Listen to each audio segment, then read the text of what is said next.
Well, welcome, everybody. This is John Sarver, GLREA board member. And I'm going to do a brief introduction and then turn it over to Dave Strenski. First thing I've got to do is to thank our sponsors, the State Department of Environment, Great Lakes and Energy, EGLE, Homeland Solar, Harvest Solar, and Tree Energy. And as most of you know, every time I get a chance, I encourage you to join GLREA if you're not already a member. Membership helps us in a number of ways and supports our educational and advocacy efforts. Dave Strenski is going to be our presenter today. Dave has been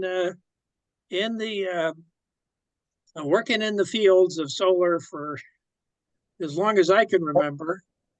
He was 20 years. 20 years? Yeah. Oh, yeah. Yeah. I'm surprised it's longer. Dave was the founder of Solar Ypsi, and it has been his mission to make Ypsilanti kind of like the most solar intensive city in the United States, if not the world. And he's actually been making good progress. And it's been amazing to watch Dave kind of do his magic because he's really done a super job in using volunteers and getting city commitment and just doing a variety of interesting projects. And that's why when we heard that he was going to make a proposal to do a program targeted at low income, medium income folks in Ypsilanti, we thought, boy, that would be a great topic for one of our Thursday evening Zooms. So with that, let me indicate that, please everybody mute themselves until Dave's done. And then we'll have a question and answer period and an opportunity for discussions. And with that, go ahead, Dave. Well, actually, I'm going to modify that a little bit and say, if you have a question as I'm going, and if it's short, we could just answer it on the fly. I don't mind that. And John, it was interesting as we were talking. You reminded me that you got me started. It's your fault. So well, I take credit. Because I used to do, Solar Ypsi's been around since 2005. And the way this whole thing got started was I used to do volunteer maintenance work at our local food co-op. And the Corinne, who manages the store, she wanted to do solar and she sent me some paperwork, but it was for a loan. And then I did some searching and I found one of John's or the energy office's grants. And we wrote a grant, and I don't know how often this happens, but my first grant I win. So that was kind of weird. And then so you gave us $6,000 and I got some volunteers and we put 4 panels on the co-op. And as part of the grant, we had to do presentations. And the minute I started doing presentations, this whole thing started snowballing, and it's been a wild ride for 20 years. In fact, I'm gonna jump out of this and jump to this. I'm gonna put this links. So it's kind of my philosophy. This is not quite on topic yet, but kind of my philosophy is you think up something, and then you do it, and then you talk about it, and then you do something else, and so you kind of get in this role. How do I get to the chats here? So I got some videos. I was going to play them, but I bet they won't play through the Zoom session. So I put them in the chat, and then you guys can just look at them on your own. But I have the biggest. Did the chat go through?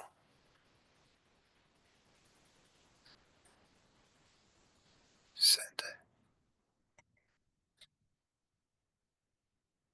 Anyways, what was interesting is when we were first getting rolling, Google made a video about our project and posted it online, and that really got us going. So Solar Ypsi, as I mentioned, we have a website. I actually have websites called Solar Detroit, Solar Ann Arbor, Solar Michigan, and I have a database of installations, and so all the installations we do, they all go to a central database, let's say, and then if someone goes to like Solar Ypsi, they get the Solar Ypsi picture of that database. If somebody goes to Solar Ann Arbor, they get the Ann Arbor picture of that database. So that's how I kind of been organizing this stuff. And this is what I would recommend for any community is that it's good to track this stuff because you can then really show where you've made your progress. So if you hover over these pie charts, you can see that on the Solar Ypsi website, we have 154 different examples of solar installations, and 102 of those are in Ypsilanti. And then you can look at the same thing on a wattage perspective. So the again, the website has like 2 megawatts of solar installations, and 1.7 of that is in the city of Ypsilanti. So it's kind of cool, and it has an installation page. Actually, I'll do that demo now. So here's the website. So you can hover over these things to get there. And then this is the other thing that I really like. So each one of these dots is an installation. They're all listed here. And what I like is it's examples. So if you're doing a solar installation and you want to see pictures, or if you want to know what a particular inverter looks like, or a switch, that's the whole idea. Is this all educational? Here's one of my volunteer projects. This is the homeowners, and we put solar on their roof. And then the other thing that's good about this website, and if somebody's interested and want to make this for their community, it'll be a little bit of work, but I could work with you to set it up. But the other thing I like, and this is for any installers out there, these tabs at the top are, you could sort on them. So you can sort on installer. So let's say you're about to sign a contract with AJ Leo. You could look at all the different projects. Wow, she's done a lot. All the different projects that they've done, just to get an idea of that. So for installers, I really encourage you to share your installations with me so that I can get you on the website so that you have a reference point to show what good work you're doing. And so, as John was saying, we have 1.7 megawatts of installed power in the city of Ypsilanti. We have roughly 20,000 people, maybe a little less. Oh, here it is, 19,000 people. And if I divide that out, we have what's called 90 watts per capita. And then if you go to this website here, there's a place called Environment America, and they put out this report called Shining Cities. They put it out every year, although I didn't see one for 2023 or 2024. So I don't know if they've lost funding or something like that. But it ranks all the different sites, and the people you want to beat is Honolulu, Hawaii. They have almost 400 watts per capita. They have a lot of solar, and that's because they have a lot of sunshine and expensive power. But what I was getting at is, if I divide out Ypsilanti's numbers, and we're about 90 watts per capita, and I get to page 17. And so that would put us somewhere between Buffalo and Austin. So we're kind of like in the top 20 in the nation, according to this graph, for solar per capita. So that's something I like to say we're cool at. Now, it is kind of a funny number because we are a small town. So our denominator is small and easy to do. We have 100% solar powered fire station. That was an all volunteer project. We have 230 some panels on our fire station. We have we made a project with DTE. They put one of their first large arrays in our cemetery, which was also kind of interesting. We have a nationally historic cemetery that we were able to get solar in, and it works out because the cemetery is very wooded and isolated, kind of say, but they had many acres to the north of it that was for future expansion.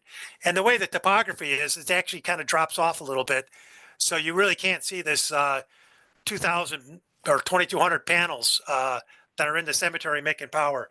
And the cemetery really liked it because they're leasing the land to DTE, and so they got a new revenue source. So they were dying for money because they have historic structures that they needed to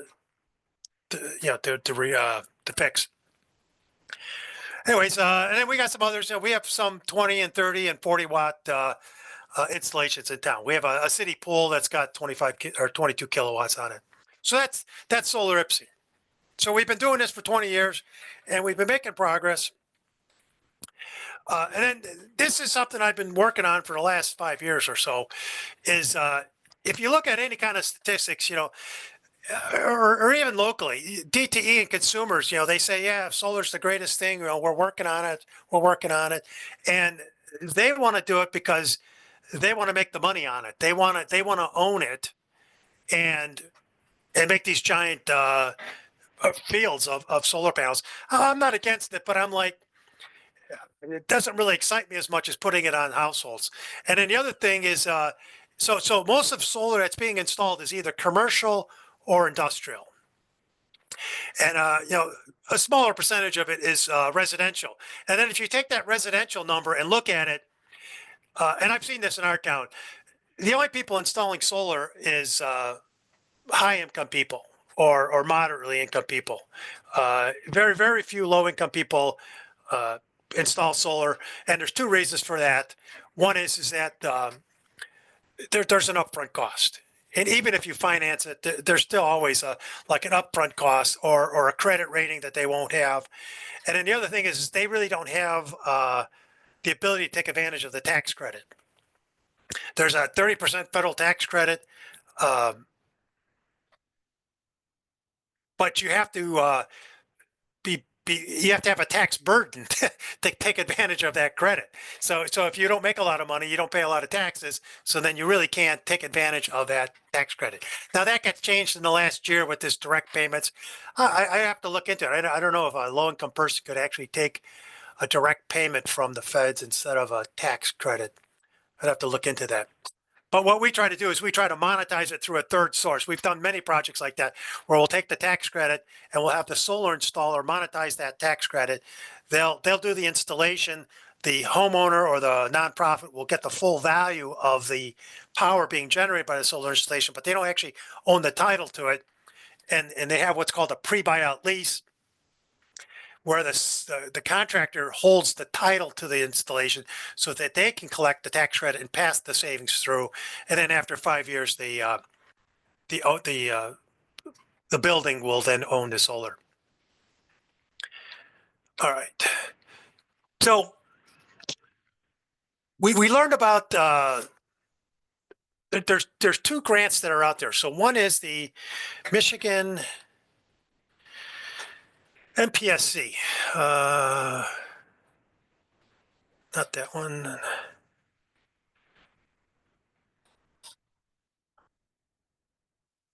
And then there's the Eagle. So we're about to submit it. This is the one. Michigan Public Service Commission Renewable Energy and Electrification Infrastructure Enhancement and Development Grant. So anybody out there can go for this. You'll be competing against me, but I guess I don't care. Proposals are due next Friday, March 20th. They have $4.8 million, and they're giving out grants for people to do solar projects of some sort. They had a grant last year. We have two winners in Ypsilanti. And I think what happened is they had leftover money, so they just kind of rolled it over to this year, and they're giving out this grant. So that's the grant that we're kind of working on right now. And so the plan that we're working on is we're gonna get some money, and it's either going to be through a grant, and I have a person working with me, another volunteer, another friend who has a lead on some foundations and some people who like to give money, donations and stuff like that. So we're going to get this bucket of money. And once we understand the size of the money we have, then we're going to put out an RFP. And this is for all the solar contractors that are on the phone. Make sure you keep in touch with me. And what we're going to do is we're going to ask these contractors to give us a quote. So we have a neighborhood. Ypsilanti has a neighborhood enterprise zone. This is a neighborhood of low-income houses. I I think the median price of these houses values is like $80,000 or something like that. And so the city has set this aside, and there's all kinds of tax or incentives for this neighborhood to kind of improve it. So this is the neighborhood that we're targeting. And so what we're going to do is, and I have a list of those addresses. So there was like 1,000 addresses, and then I filtered it on home owner occupied to make it simpler. You know, if there's a renter, then you have to kind of work with the landlord and the renter because the renter has the bill. So we're just going to work on owner occupied, and I got the list filtered down to about 250 addresses. And then I ran them all through Google Sunroof. So I have a list of 250 addresses that are sorted by solar exposure. And so now we're going to go out to we're going to go for an RFP process. We're going to ask solar contractors to bid. So there's going to be some bucket of money. I'm hoping around $1 million. We're going to budget roughly $10,000 per house. So we're targeting 100 houses. And we're hoping that the contractor will get just tremendous economics of scale and can really lower the price. So right now, the largest cost in a solar installation is actually the labor now. It used to be the panels and the inverters, but now it's the labor. And the other thing that's a hassle for contractors is, you know, they do a job in Livonia, then they do one in Flint, and then they do one in Grand Rapids, maybe one in the UP. So there's a lot of travel, a lot of setup and tear down. And the other thing that I've learned from contractors is different municipalities like Ann Arbor and Ypsi have different rules. And so a solar installation that might work in Ann Arbor will not work in Ypsi because of the fire code offsets. So that's the idea, is that the contractor is going to get a list of addresses all within a couple of block radius.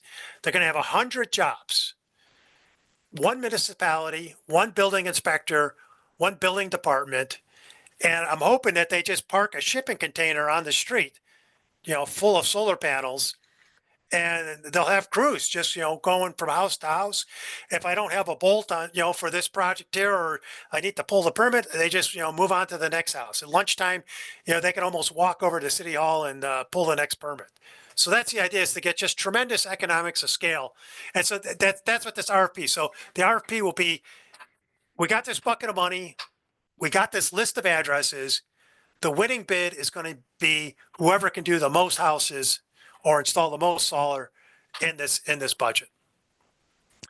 My data is kind of old on the neighborhood enterprise zone, so I'm gonna, when we get closer to actually you know, starting this project, I'm gonna refresh those lists.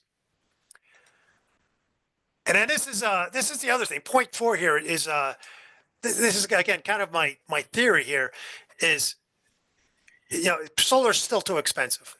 And if I can get 100 jobs in a small area, couple block radius, the contractors has just got to love that because they get economics of scale. And what's going to happen, and we're going to pay for the first 100. But then I'm hoping that there's going to be a group of people like outside of this neighborhood and say, well, heck, if you're installing at $2 a watt, yeah, I'll do it. I'll use my own money and do it. So I'm hoping that when we do our 100 homes, that there's another 50 homes in the surrounding neighborhoods that say, you know, let's do my house at the same time while you're here, because you got this economics of scale going on. And so, like ripples in a pond, I'm hoping that we can then, you know, another 50 homes come in, they get maybe a little bit more economics of scale. Then maybe another 50 homes come in. And so that's the way. If we can concentrate a bunch of installations in one small area, get this thing kind of kick-started, I'm hoping that we can just kind of grow it across the county and across the state. That's the plan anyways. And these will be just regular contractors doing their regular things. You know, they're just going to knock on the door. They're going to get electric bills. They're going to inspect the roof and install the solar, except instead of the homeowner paying for it, we'll take it out of our project. Another thing that we're going to do is, and we've done this before, is hire some local people. So we've already done a project on a low-income housing building, and we're actually able to hire 4 people from that area. And we actually trained them in solar. This is with Charthouse Energy, Rob Raffson, and he trained them in the building. And it was so funny. It was like in the afternoon, they went up on the roof and installed solar on their classroom. So that was kind of an interesting thing. And so we had 4 guys on that project. Then we did another project, had another 4 guys. So out of the total of 8, 3 got full-time jobs afterwards. So that was another good success story. So this is also a kind of a jobs training and jobs creation program. And then we'll be funneling out the money on some regular interval. I'm thinking about every 20 houses will, as the contractor finishes these houses and they finish their final inspection and get DTE commissioned, then we'll start giving them money. We'll start paying for the houses as we go. And then we'll just keep going until we run out of money. If we get another bucket of money, we'll just keep it going. So that's the plan. That's what I'm working on. We're working on a grant that's due on the 20th. And we're also looking at this Michigan Solar for All program. And we're hoping we can get some money from that. Again, this is the neighborhood that we're targeting. There is also another neighborhood called the Clean Energy Tax Credit Map. And I don't know if people realize this, but the standard renewable energy tax credit is 30% of the job. But if you're in a particular neighborhood, it's actually 40%. And so that's all these houses are in this 40% zone. So that'll give us almost double our money. The money that we get from grants and donations, it will almost double because we'll have this 40% monetization of that tax credit. Again, this is the main grant that we're going after, the Michigan Public Service Commission. But the problem here is I'm kind of bummed about this. Is it's the proposal is due on the 20th, but you really don't get the money until January 1st. So this is really a next year project unless we can find money from another source. And that's it for that. And then I'm going to take you to this place. So that's the MPSC, but Eagle has this. And I highly recommend that everybody sign up for this. So if you just Google MI Solar for All, you'll hit this page. And if you scroll down to, you can input your comments here. But they have these listening sessions.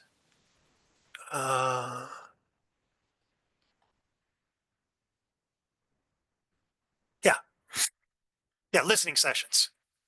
I went to the first one. It was, or as the second one. There's a third one, fourth, fifth one coming up, and they explain what they're doing. And so what they're doing is they have, which is pretty amazing. They have $156 million,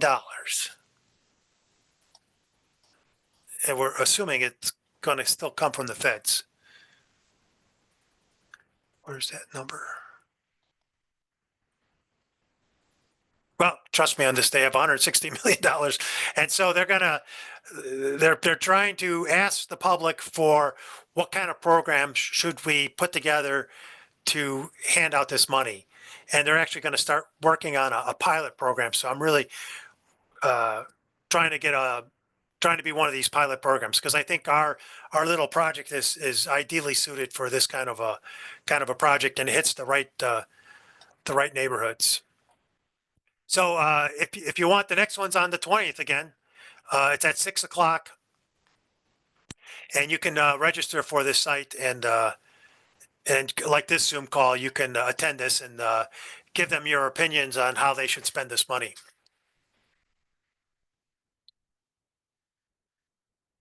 And that's about it. Like I said, I just wanted to tell you what we're working on. If you want to do it in your community, I'll send you everything I got. I have like a little 2-page white paper. You can copy it and try and do it in your community. Yeah, Dave, why don't you stop the screen sharing, and it'll be easier for us to see who's got a question. There it is. Yeah, now if you, I think everybody probably is familiar with raising virtual hands, because we have, a couple, I can't see everybody from the screen. So if you have a question for Dave, raise the your virtual hand, and we'll call on you. Go ahead, Charles. Yeah, I did. This is very exciting, and especially with both a scale and social justice. I'm just curious, are there other places around the country that have done, seem like this is like why not? Is there places around the country that have done this and that you've gleaned Yeah, wisdom from? I have not heard of one, so I think we are unique in that Wow. sense. Okay. That's so cool. Go ahead, Woody. Thanks, Dave. Thanks so much for the presentation. I think it's a great program, and thank you for putting it together. My question is around, so this program is geared towards low-income households, and the monetization of the tax credit makes sense to me. My question for you, though, is there an assumption in terms of what you've put together that every household's income, just by nature of them being a low-income household, would not necessarily have the tax burden to take advantage of it? And so is the plan for whoever is the ultimate winner of your RFP, that installer, to monetize that tax credit for every installation? Or will you be actually looking at the income of each individual to determine if you're going to monetize that tax Yeah, credit through the installer or give it to the got it. individual? So I'm an engineer by trade, and I like things simple. When I presented it to the city council, people were asking, well, can you do renters? Can you do this? And I said, yeah, we could, but let's start simple. And so, right, and that was I had the very same thought you had. Is the minute you say, do you qualify? Now the person has to like do their taxes or come up with some W-2 or not a W-2, or I mean, it's just the burden becomes so much higher. So we're just saying, you're in this neighborhood, you get it. So yeah, I guess there could be a billionaire in that neighborhood, and we would monetize the tax credit for him, just to make it simple. Got it. Thank you. I doubt there is one. Go ahead, Jay. Yeah, I've known Dave for a while. Hello, Dave. Hey, good to hear you. On the Solar Ypsi map, I was that little orange pin far off to the east, just north of Michigan Ave, and I'm in Dave's database twice. The first time because I have a hybrid home, and it was DIY DC system, 12 volts. Most of the house runs on 12 volts. However, I also put in an AC system, N phase, and Dave has been on my roof, and I helped move that project forward. And since then, Dave, I have almost doubled my solar capacity because, everybody should have a shed with a 45-degree tilting roof. So I added 12 additional panels. And I also upgraded from N phase to Solar hybrid inverter with 48-volt battery bank. So I have been off grid for a while, with the exception of about 3 months in the winter. But anyway, I did help Solar Ypsi with the Ypsi Fire Department being up on the roof and expanding their system. That was nice that Solar Ypsi does these things that are community related. They help the community and do it with volunteers from all over the community who come in and do the labor. And that helps keep costs down, and it gets people a little bit of hands-on training. How does this all go together? And I also helped over at the community pool. Question for Dave is, one is a comment here. The 30% IRA tax credit does indeed roll over. So even if someone does not qualify or have enough tax burden at the end of the year, not to worry. The money that you have in your tax credit continue to roll over year after year after year until it's used up. So even if they don't have a big tax burden, having that bundle of money in there in the account helps year after year of making sure you don't have to pay any taxes at the end. So and you use the exact same IRS form to do that. It's a single page. But the question I've got is, some of these homes are, as you said, $80,000 valuation. The expectation, maybe some of the people in that neighborhood don't have the income to afford doing their own solar or doing solar on their own. However, that may also mean that some of their roofs are in bad shape. So, do you have criteria to make sure that the roof is brought up to par, new roofing, whatever? And any idea of or any possibility of any sort of additional financing or grant money to help them in that regard? Back to you, Dave.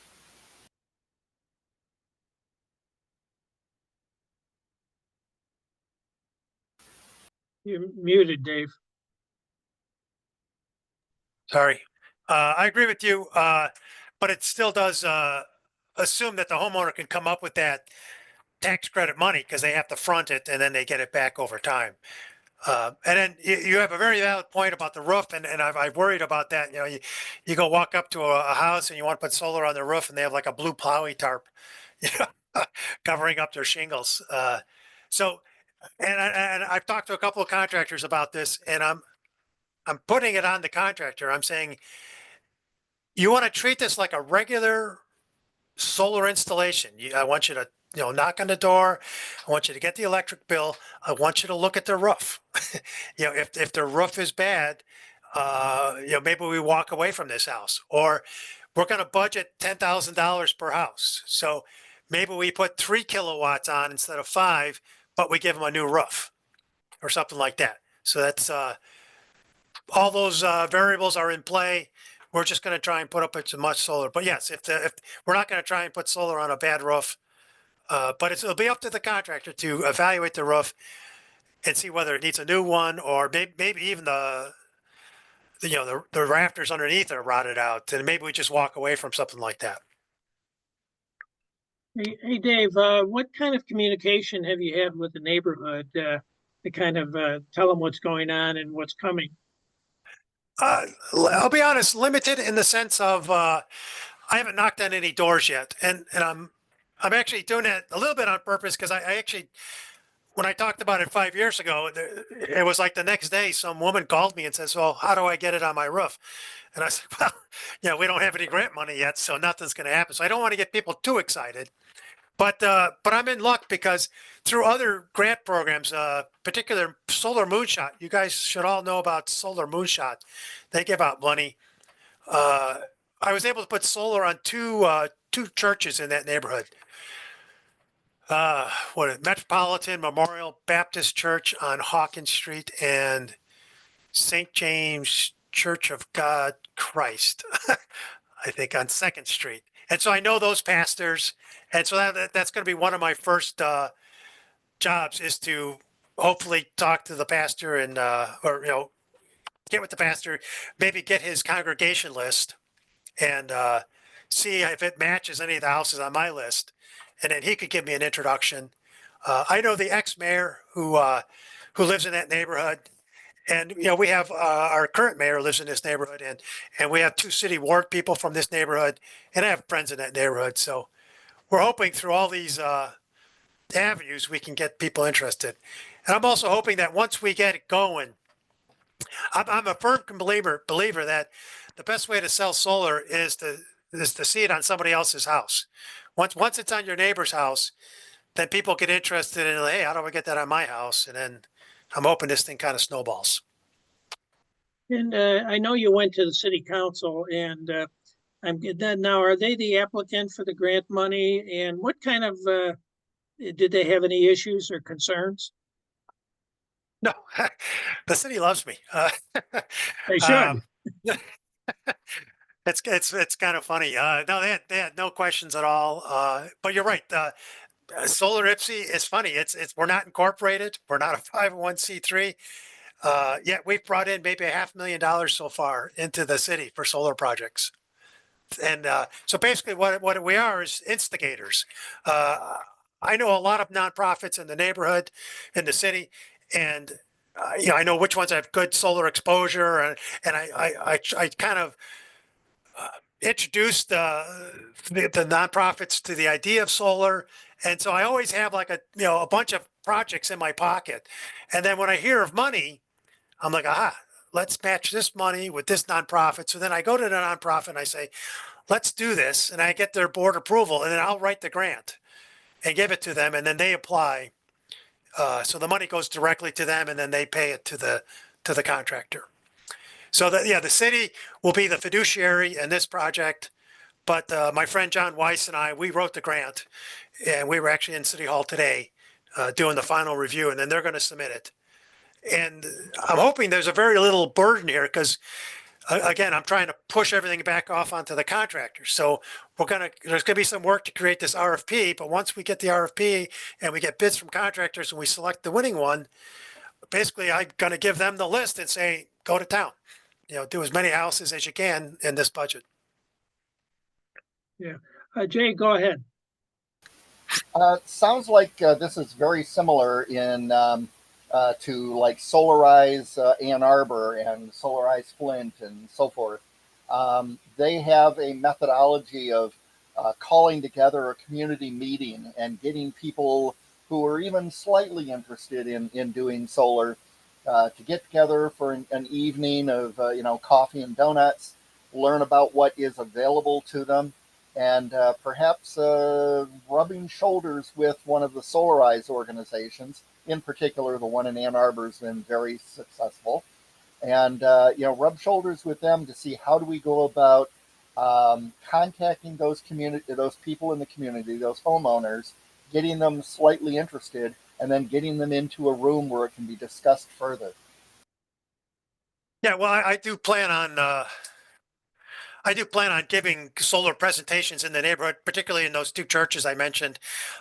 There's also we put solar on there's a low-income housing project that has its own like meeting room, and we put solar on that building also. Also in Park Ridge, we put it on Park Ridge Community Center, and the other place too. So we've done a lot of solar projects in that neighborhood. But anyways, I go to all those places, and I'll be giving presentations about it. And don't take this the wrong way, but the Solarize program has not worked for me. I know Ann Arbor is just nailing it, and they get 20 installations every time they put one out or more. I've done it 3 or 4 times with different contractors in Ypsi, and we get 20 people in a room. I actually did all the legwork. I got all their bills. I did kind of rough estimates, handed it all to the contractor, and I think they did 1 install. So I don't know why. I don't know. I think people in Ypsi just don't have the money. I'll be honest. I just don't think we have the money, and so it's a bigger leap to go solar. Feel free to reach out to me if you need additional support. All righty. Okay, go ahead, Woody. I just want to add to the Solarize conversation just a little bit because I actually run the Solarize Royal Oak group. And Dave, I would agree with you. We've been doing it a few years now. Ours program's a little bit different in that it's not necessarily run by the city of Royal Oak or their staff, but it's certainly supported by the city. But we've run into similar issues where we get good attendance at the meetings, but we've had a relatively few number of installs as a result of those meetings. So I'm very interested in sort of understanding how us as a Solarize group can actually help support the city in looking into a program like this. Because I think that's where you can kind of sort of marry the two in the sense that we've developed a database or a group of folks that are interested through the Solarize program, yet the conversion rate's been low. But I think if there were a program like this available, then it might become a little bit more interesting. And then the vehicle that we would develop to get the information out makes it a lot easier to actually get participants. So I just want to add that in there about the Solarize program, and that it's been a little bit difficult for us too. This is great. In fact, I ran an experiment and I was shocked. So we had a friend, a woman who had passed away a while ago, and it was kind of funny. She gave money to Solar Ypsi, and talking to the lawyers from the estate, I'm like, there is no Solar Ypsi. but we finally figured out that it wasn't that much money, so they actually gave it to me directly, and then I gave it to the city. But anyways, we had $80,000. And I said, let's create a rebate program in the city of Ypsilanti. And I hemmed and hawed. I said, I'm trying to envision this homeowner who's solar friendly. They want to do it, but they haven't done it yet. And so I was like, is it $1,000? to get them off the fence. It's at $2,000. It's at $5,000. And I started off with $2,000. So we had 40 $2,000 grants. Anybody in the city, you install solar, the minute you pass your final inspection, you get $2,000. After 2 years, maybe 8 of them have been taken, which just blows me away. So I don't understand. So I'm almost thinking it's not the money now. I'm almost thinking it's the effort that people just don't have the time to collect quotes, talk to contractors to feel comfortable with a contractor. I don't know, but $2,000 is not the number, at least in Ypsi. Yeah, Dave, I've had some experience too in talking to people where to some folks, picking a good contractor was a big barrier. They didn't know who might be good, it would be an expensive project. They had the money, they knew about the tax credit, but they were just kind of like, boy, how this is going to be a big expenditure. How do I find somebody I can trust? And I think your program in the solarized programs too help in that sense that, you have had somebody who's been kind of pre-selected, and in your case by the city folks, which is hopefully credible. Yeah. That right. the city folks went through the trouble of getting who knows how many proposals and kind of selected the best contractor. And I think that's an important element in programs, that you can go to people and say, we vetted the contractor, and we have confidence in them, and they go, okay, good. Now I don't have to figure out about that, and they can kind of move ahead. Yeah, or you see that they're doing 100 installs in the town. Yeah. So it's Right. Yeah. that gives you some confidence. You're not the only one using this contractor, right? So you can say, well, I'm at least I'm in the same bucket, the same boat as all these other people. Yeah, and if you're a little cautious, you can kind of say, I'll wait till they do 5 and see how they do. Yeah. And then I'll be number 6, Nobody wants Right. to be number 1. Yeah. So other comments or questions for Dave, for his new project or anything else related to the fabulous work they've been doing? I should ask, how's the food co-op solar system doing? We You so took it from- off. I hope you didn't take it off. no, what we did Oh, for a good reason, we put a new one on. We started with 4 panels from the first grant. Then we monetized the tax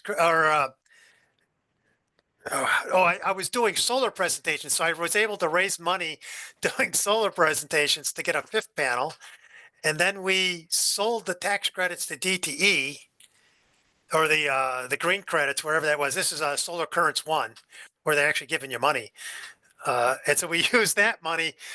So, anyways, the co-op has 3 systems. One has 12 panels, one has 30 panels, and the other one has 18 panels, something like that. So yeah, they're doing good. Although it's funny that they're all 200-watt panels, and so we could almost double it if we were to replace it. So that's on my list of things to do.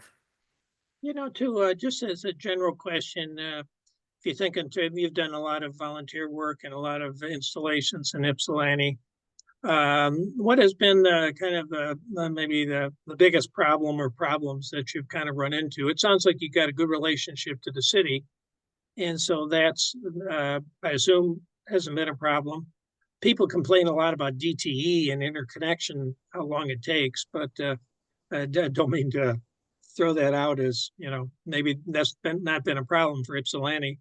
But what kind of issues or problems have you had over the years? Well, we have one, and I actually think that GLREA should take this on. And I saw Larry was on. Larry's on. He did a project in Ypsi, and it was one of these. It was in this neighborhood. It was a smaller home, and they look at their electric bill. I don't know how quickly I could pull it up, but and they can fit like 17 panels on the roof to cover their electric bill. But then the building department says, no. You got to have a 3-foot offset on the left, a 3-foot offset on the right, and a 3-foot offset from the ridge. That's the state recommended building code.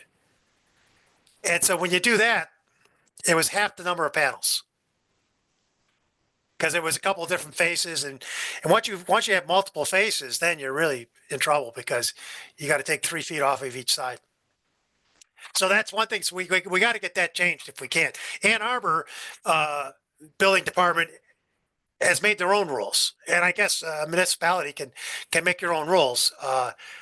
The Ypsi doesn't even have a building inspector. We contract it out, and so they just say, you know, I don't know what to do. I'm just going to take the state recommendation, and then we had 2 more issues where there were 2 buildings downtown. They were businesses, pizza place and like an art gallery. But if you could picture an old fashioned downtown where there's businesses one after the other, and they're probably 30 feet wide. And for commercial buildings, you need a 6-foot offset. So if you take like a 30-foot wide building, this is the other thing that's weird, because all the buildings are right next to each other. There's no gap between the buildings. So if you go up on the roof, it's just one continuous roof with little parapets that mark, you know, where each building starts and stops. And we were putting solar on one of these roofs.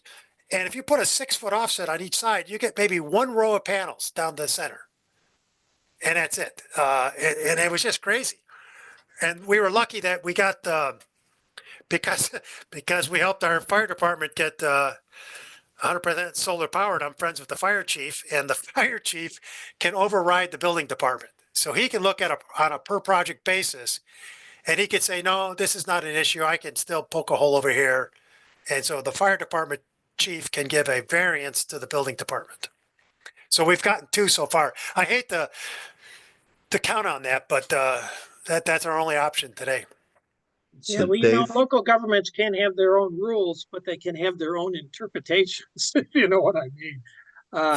Yeah, I mean, I've always been impressed with how powerful local building inspectors can be. And, you know, they, like I said, they may interpret things differently from jurisdiction to jurisdiction. Larry, did you want to jump in? yeah, I do.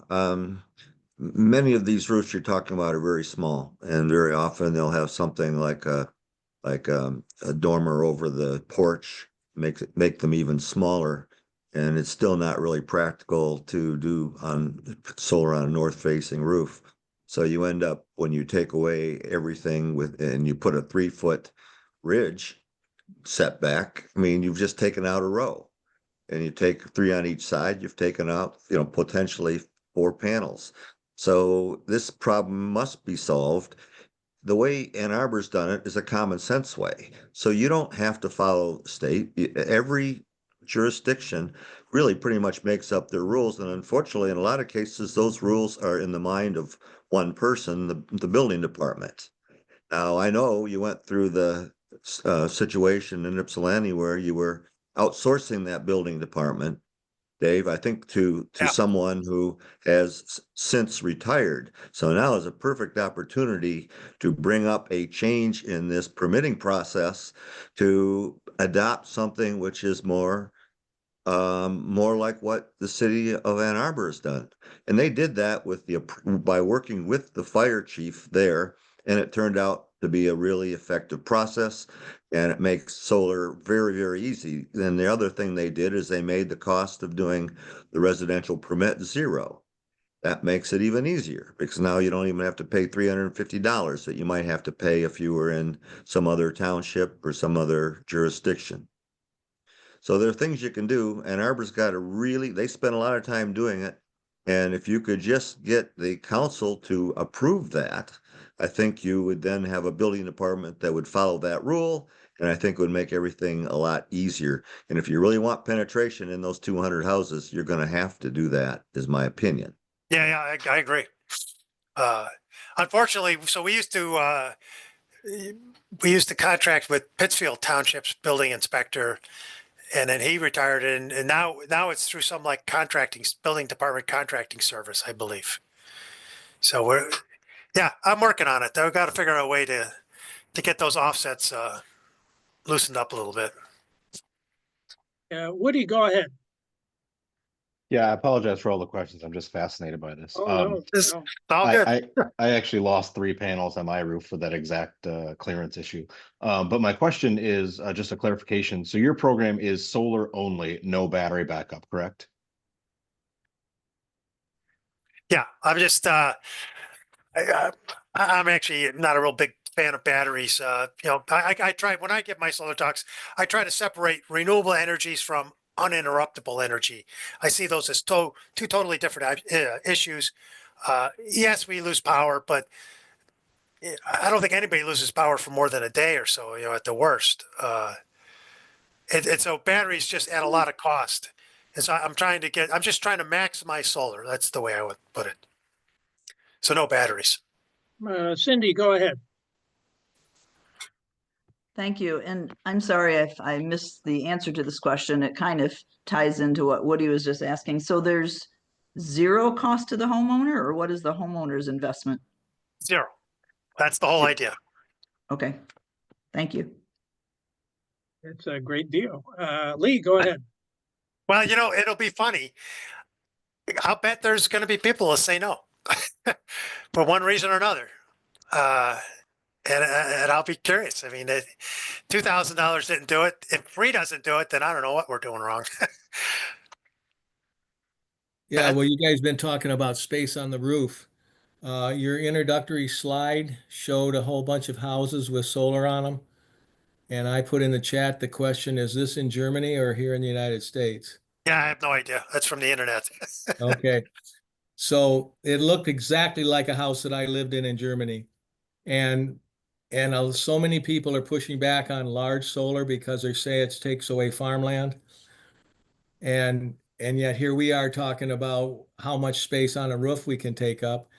If we go to the building inspectors and get the lots smaller, the houses closer together, the roofs facing south without dormers, right? That's all in the same conversation.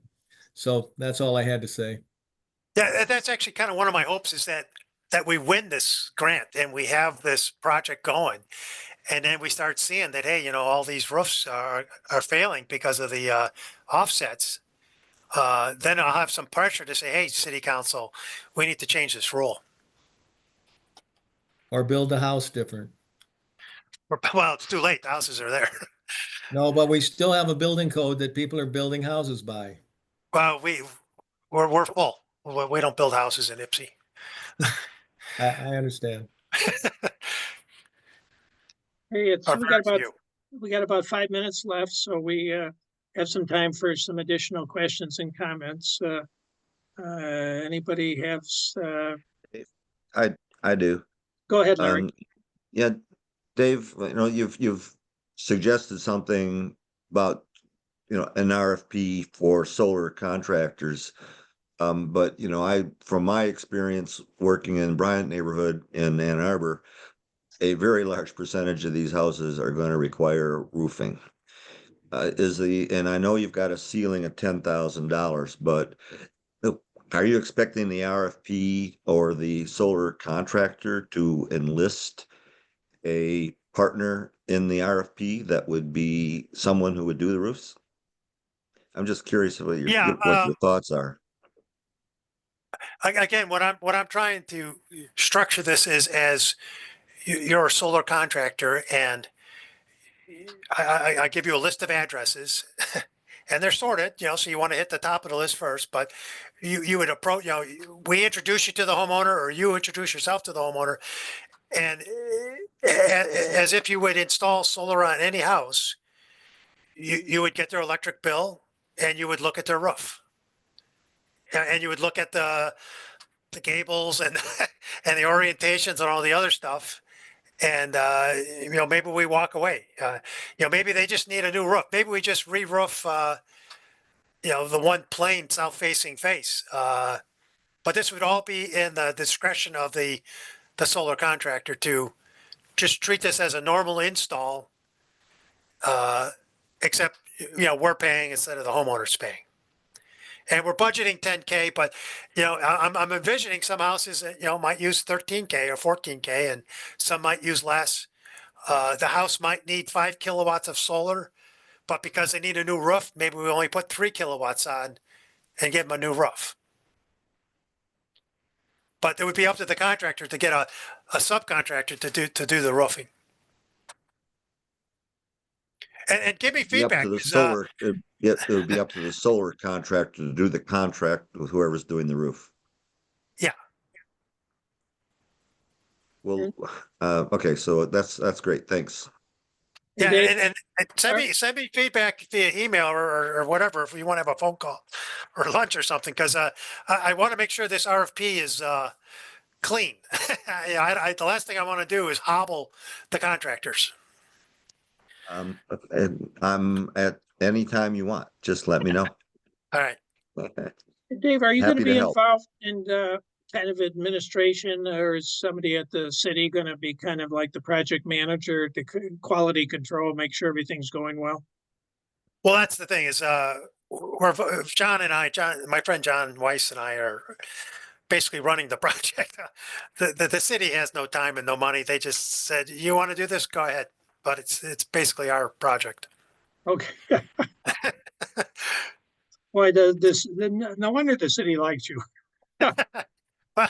Funny little stories. When I did one of my first projects, we put solar on City Hall, and we got grant money to put it on.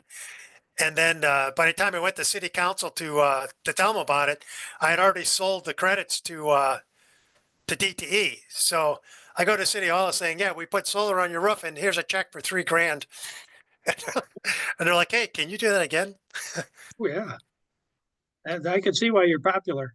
Let's see. Well, we just got a couple more minutes. Let me mention, next week we're going to have John Richter, who's the chair of the GLREA Policy Committee, going to come and chat about virtual power plants.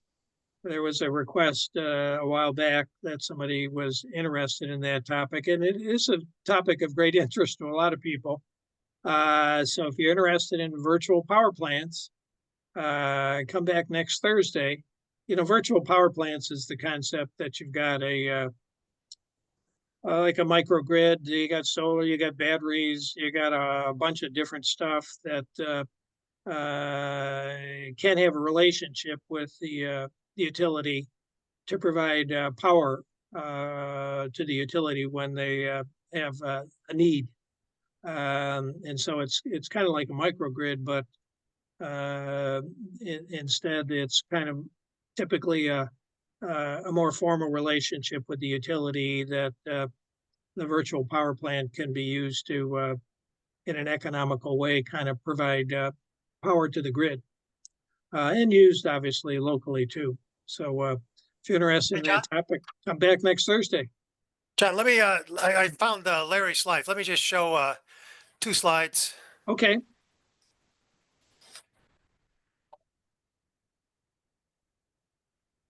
Oh, wow. So this is, again, this is Larry's work. So he went to this house and he was going to put on 18 panels. And then this is the Ann Arbor permitting. And this is the Ypsilanti permitting. Wow. Yeah, there's a difference. So we went from 18 to 9. Wow. Yep. Interesting. So yeah, once you have, if you have any kind of a little roof, once you put an offset on there, and so we would argue that there's no reason a firefighter can't just pop a hole on this roof or on the north roof. And so I think we can fight this and get these restrictions loosened up. Yep. Well, Dave, thank you very much for making this presentation, and thanks to everybody for attending. And yeah, interesting presentation. We wish you good luck, Dave, with your grant proposals. We'll cross our fingers and say a prayer or two. So There you again, go. yeah, you could. I put my email in the chat if anybody wants to chat offline. Okay, super. Hey, thanks again for everybody for attending. Hope to see you next week. Take care. All right. See ya.